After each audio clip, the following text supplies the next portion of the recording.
Welcome to the Peak Podcast. My name is Kyle Nelson. I've got my co-host and good buddy here, Mr. Eli Libby. What's up? Hey, man. How's it going? I'm doing fantastic. I'm doing really good today.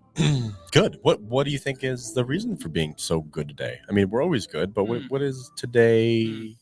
What does it feel like today? When you woke up today, what was it that put you in the mood you're in right now? You know, gratitude for my family. We got Thanksgiving coming up, and I've been thinking a lot about that lately. And I just have so much gratitude of having my 2 children and my wife. And that's awesome, man. Living here in Bend, Oregon. I love got it. a good best friend as a business partner. Heck Good to go. Yeah, let's rock and roll. Welcome to the Peak Podcast. The Peak Podcast is all about talking to other coaches, consultants, and instructors and understanding what their peak moment was when they found out that they had something more to impact this world with. Maybe that little spark of passion that they found that they lit up into a wildfire. Really excited about that. And we're also the co-founders of Peak Fulfillment. It is a self-guided solo retreat program where you go through to do some self-reflection, self-discovery, and vision crafting for your future. But without further ado, let's bring on Meredith and Craig. They are the founders of Road of Life Coaching. Welcome, Meredith and Craig. Nice to have you here. Thank you. We're thrilled to be here. Absolutely thrilled. Thank you. That's awesome. Where are you guys located again? I forgot. Canada. That's right. Nice. Very cool. Is it pretty cold up there right now?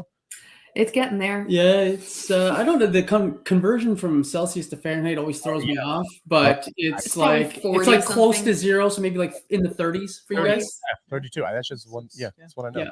32 degrees. 0 degrees. Yes, exactly. Yeah. Well, thank you guys for being here. We're so excited to talk with you guys and learn more about your program and what you've been up to. How did you get the name Road of Life Coaching? Walk us through that kind of very early stage of it.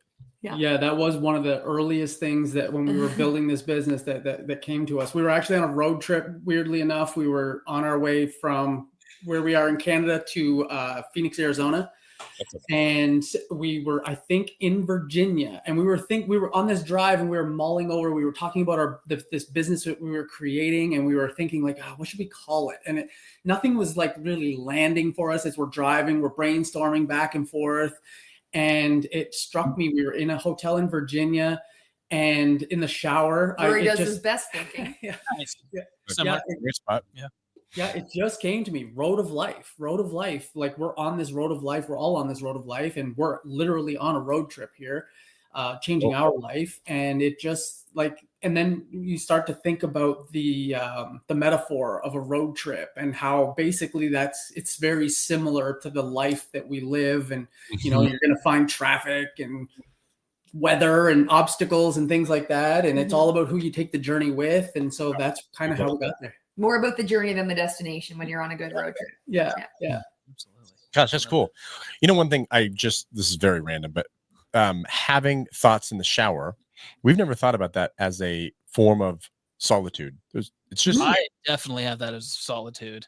For sure. But you have kids running around, you got the wife, but that's like your one moment. So the kids are like knocking on the door. Dad. Yeah. I'm like, what?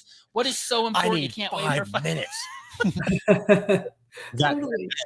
And that distance is kind of absolutely cool. I've told you there's that and my drive from the office to my house. Those are my moments of the day where I can recalibrate and kind of just turn my brain off. Sure. I don't think that's uncommon. I don't think that's uncommon with people is like like just those little moments, like when you're in the bathroom or when you're driving or whatever. Yeah.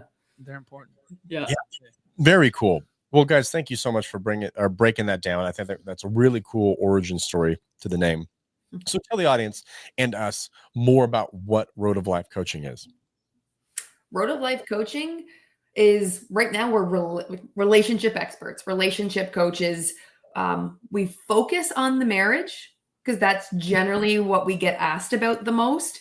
But really, all the skills that you use in your marriage to strengthen that relationship, this is the exact same skills apply to every relationship. So you two, as business partners, the exact same skills that you're using to build and maintain that relationship with your wives, with your spouse, is the same skills that you would use to maintain and strengthen the relationship between the two of you.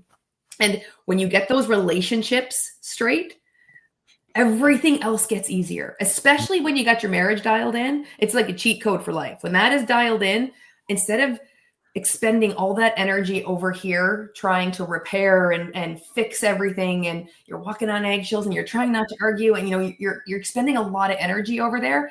That's energy that you don't have for your business, for the rest of your life, for all the goals you're trying to achieve.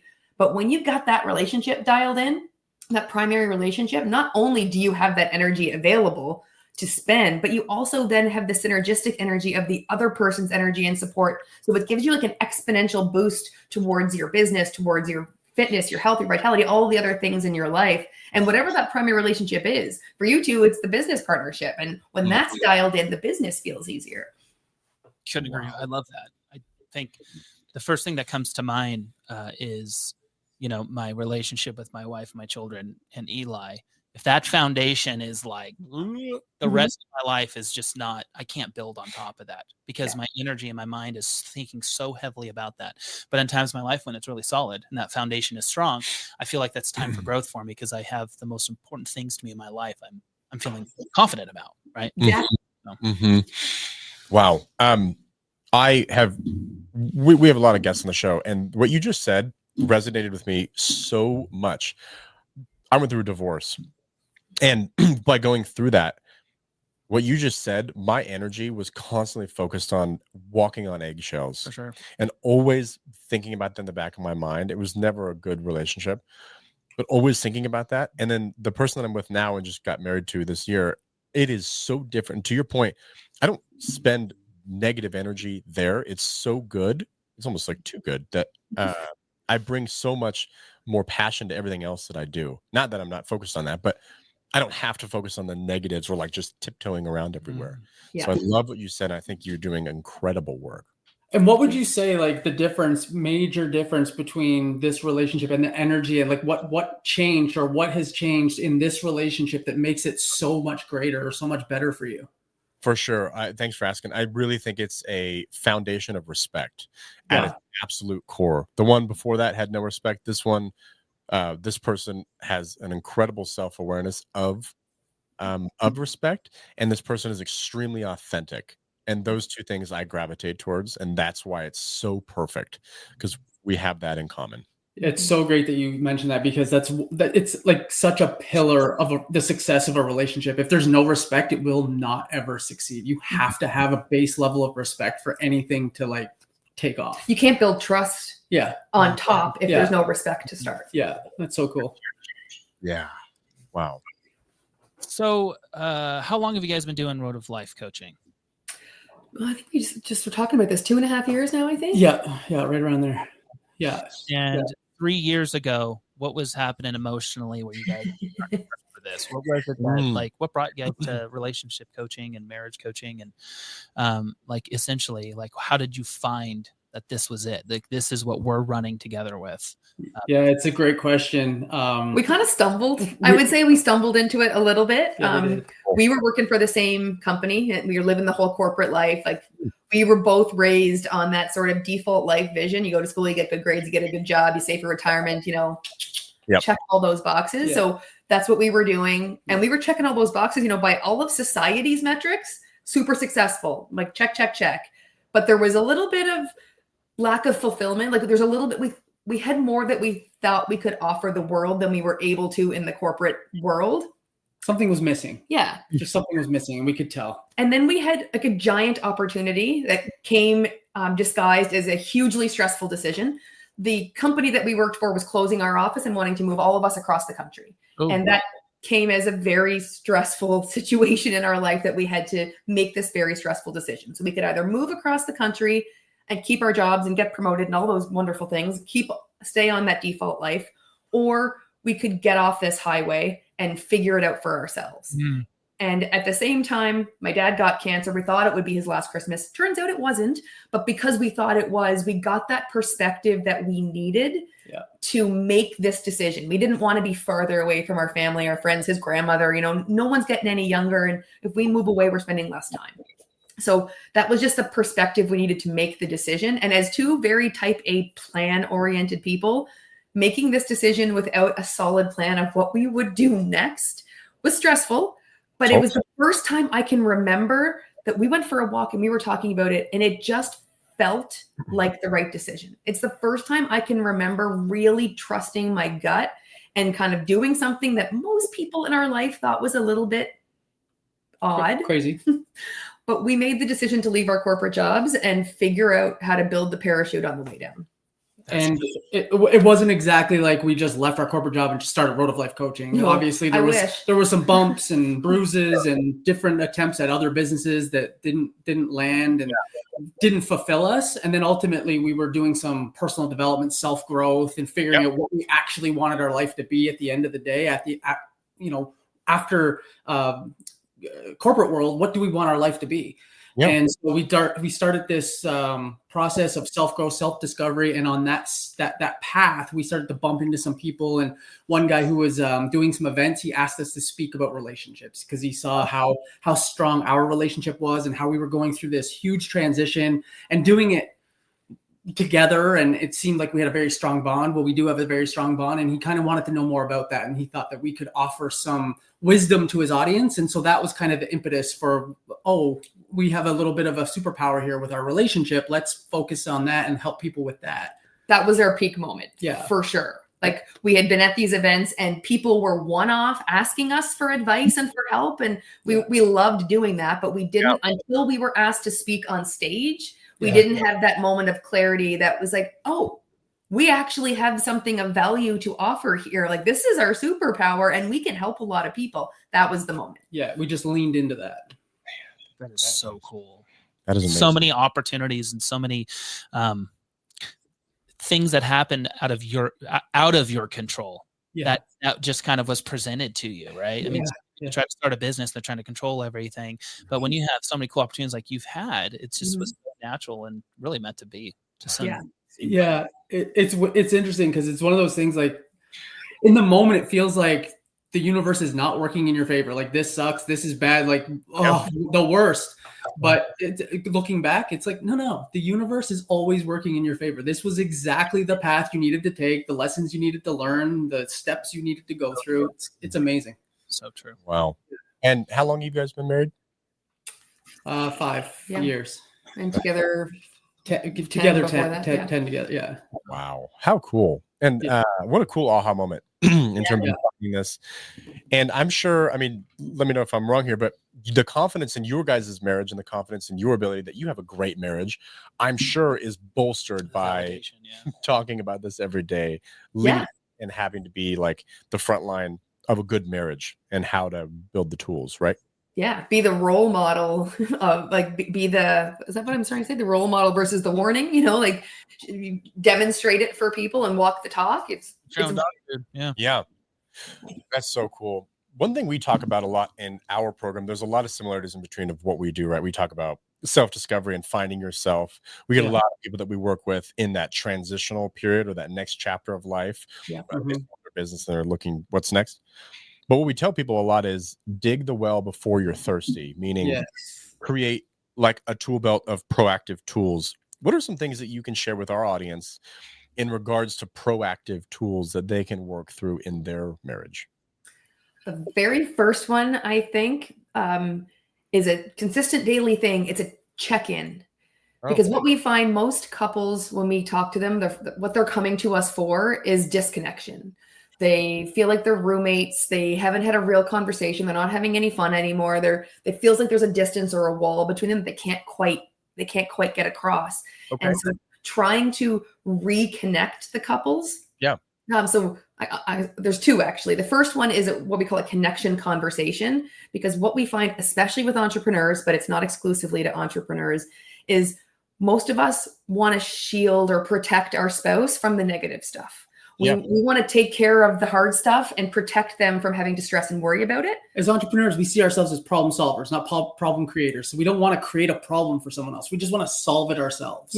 But when you do that, when you don't share that, they can feel something's going on with you. If it's something's keeping you up, if something's stressing you out, if you've got something on your mind, they don't know what it is, but they know. And as humans, we make up stories to fill in the gaps of our knowledge. And so the story they're making up probably is worse than the truth anyway, but it's also creating bricks in the wall between you because there's a disconnection because you're not sharing. So the first thing we would say is have a very open, honest, scary, vulnerable, uncomfortable conversation where you talk about what's keeping you up at night, what's stressing you out, what you're ultimately afraid of, even like what your goals and dreams are, because sometimes we're even afraid to share those, afraid that they might seem silly or crazy, or, so when we actively choose to not share something that's inside of us with our spouse, in this case, you're actively putting a brick in the wall between you. And that's what creates the distance, the eggshells, the roommate, all of those things come from your unwillingness to have that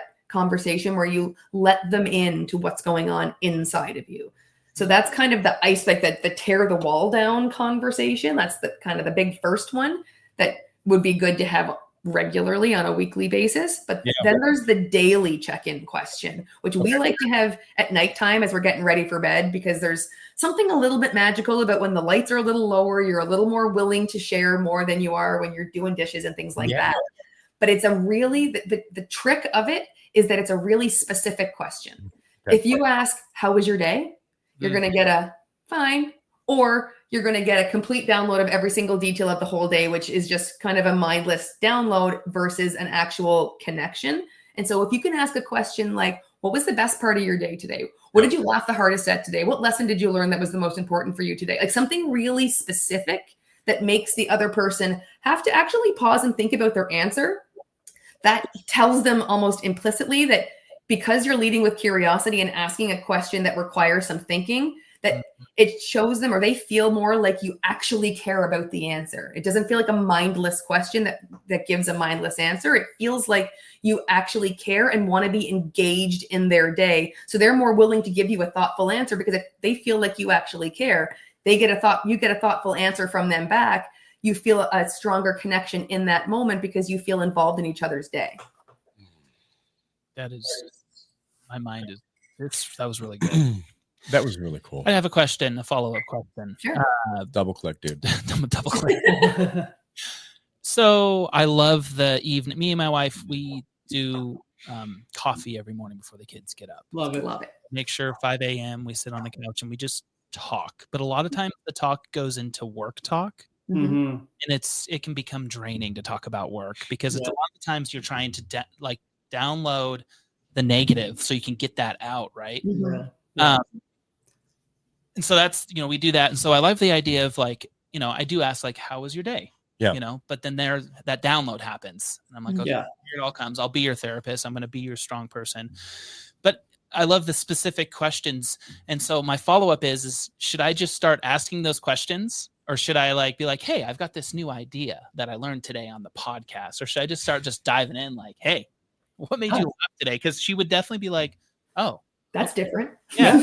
I would just throw the question at it. If I'm being honest, if it were me, I would just say, you know what? I'm just gonna try something new today. Not actually verbalize that, but say, what was the best part of your day yesterday? Or what are you most looking forward to in your day today? Mm-hmm. Yeah. And just throw it at her a little differently and just kind of gauge the response.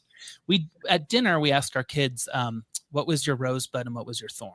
Love that. Love it. We ask our kids, rather than saying what was good and what was bad, that is putting this negative thought in their mind. So we asked what was their thorn and what was their rosebud. I love that. Little tip. Yeah, it's very cool. Yes. That's awesome. So what made you start the coffee with your was that something that you've always done, or you have a very intentional conversation around that? Yeah. Well, after going through the 5 love languages, understanding that she just wants time with me to talk. Mm-hmm. Yeah. It's all she wants. It's all she cares about. We are so busy. We have so much going on. It's really the only time we can find is to sit down in the morning and just sit on the couch and just talk, just have some coffee. And that helps fill her love tank a bit. Mm-hmm. But part of that too is, I could keep going about the love tank stuff. You start doing those and they make that makes it kind of start to get mundane, and then you have to do the next thing. Okay, now there's date nights. And then, so I feel like that's always a battle, but it was after that.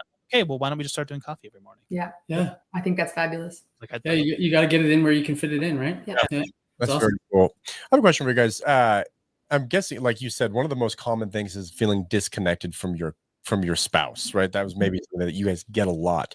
Yeah. You guys get a lot of stuff in regards to phones. Yes. Yeah. And that I think that's the fuel for the disconnection a lot of times, is even when they, a lot of people spend time together, they're sitting on the couch together physically in the same space, Yeah. but they're not actually there, up here spending time and their heart with each other. It's the mindless scroll or watching Netflix or whatever. Yeah. And so when we talk about that, it's exactly as you talked about it, Kyle. Like you guys have your 5 a.m. time. I'm assuming that you don't bring your phones to your coffee with your wife, because the minute your phone is out, even in sight, even sometimes, like, it's one thing to be on it. Obviously, that's a very distracted, not helpful thing to be doing. But even when the phone is in sight, it still has a little bit of power. And so keeping the phones completely away, because to Craig's point, when you do your date night, date day, date morning, date time, the point of that is to be engaged with each other. Mm-hmm. And if you've got something around that's got your attention elsewhere, then you can spend all the time together that you want. You can spend 10 hours a day with your spouse, but if you're on the phone for those 10 hours, it's not going to be nearly as effective as if you spent 1 hour with your phone away. And for us, the easiest way for people to start the sort of practice of putting their phone away when they're spending the time with their spouse is to go for a walk. Mm-hmm. Just because you're outside, you're not going to be on your phone scrolling or distracted or writing an email or doing all the things when you're actually outside walking. One, it's kind of dangerous. And two, it's kind of difficult. And so put the phone in your pocket where you can't see it, or leave it at home and just go for a walk with your spouse, because there's something a little bit magical about being outside, the fresh air, the sunshine, hopefully, usually not today for us, but generally the fresh air and the sunshine and the blood kind of pumping when you're outside. Yeah. Plus, it's easier to talk sometimes when you're not eyeball to eyeball with someone and you're both kind of looking outside and you're in a happier space because you're in the nature. It makes the quality time a little easier because it forces away distractions and it forces you to engage with each other. That's such cool advice. Yeah, we definitely put our phone like in the kitchen. I put mine on my desk. Mm-hmm. Phone. We're not doing that. We're not even gonna. Yeah, the buzzes and the bells and whistles it has. Your lights up. Yeah. Even if you're not looking at it. Yeah, exactly. Totally. At it, and it distracts you, and then you get out of the headspace. Yeah, it's we could talk all day on this, but my wife and I, it's super. What we like to do is, like, when we're at dinner, looking at all the couples that are sitting across from each other and they're on their phone, and then like when dinner comes, they're still on their phone. Yeah, it's kind of a game to us. Well, for sure. Yeah. It's and like, then you see the kids and the families doing it. It's like, hello. The kids got the tablets and the parents have them. It's like, you're spending $100 on this meal to not look or talk to each other. Yeah. How do you ever connect with someone when your face is in the screen 90% of the time? Crazy. And you don't know what you don't know. So you don't people know. just, they need Anyways. And our program is a digital detox experience too. So you put your phone completely away, out of sight, out of mind. And that's one of the most common things that we hear in our debrief coaching calls is people legitimately like tapping their pocket and they're bored and they're like looking for it in that first day. And then day 2, day 3, they're a little bit more chill. It's so interesting. We went to an event, so we go to a lot of personal growth events and they're in different places. And we went to one last year in Wyoming, in the mountains of Wyoming. And there was literally no cell service. So it was actually an event where you just couldn't be on your phone. And it was such a different experience than the other events where you're in a hotel conference room downtown and everyone's on their phones in the icebreakers and all that stuff. People are on their phones. In this event, it was completely different. And it was actually really cool. The level of connection you had with the other people at the event was much significantly better because people weren't, stepping out and taking calls. And as soon as everyone takes a break, you actually connected with each other because there literally was nothing else to connect to except the other people. Yeah. You're just experiencing life through the phone is all people are doing. Exactly. Just like at weddings. Yeah. Experiencing the wedding through the phone. Yeah. Sit down. Yeah. They paid a lot of money for the photographer and enjoy the yeah, exactly. For sure. Yeah, that's what we do in our in-person retreats. It's trying to make it a fully digital detox environment when people can actually connect, be here. We live in the mountains too, so there are spots of no service, but we try and leave those behind and actually connect. So love that. I love it. Well, let's wrap things up. If there was one tip, actionable item, maybe something inspirational you could share with our audience, what would that be? I'm actually going to go way out in a limb that most people think is not the priority, but it's find a way to have more fun in your relationship. That's an amazing one. Fun is the foundation. When you think about it, when you're having fun with someone, probably the communication is flowing, the level of trust is high, the connection is high. Right. Everything else is easier when you're having fun. But fun is also the first thing to go when life gets busy. And when things stop being fun, everything feels hard and you don't want to work through the hard because it's not any fun. And so finding a way to either specifically bring fun into your day-to-day, finding fun within the mundane, or making the actual space to dance in the kitchen or do whatever you need to do to feel like you're having some fun together is a game changer. I love that. That's amazing. We say that in our program all the time.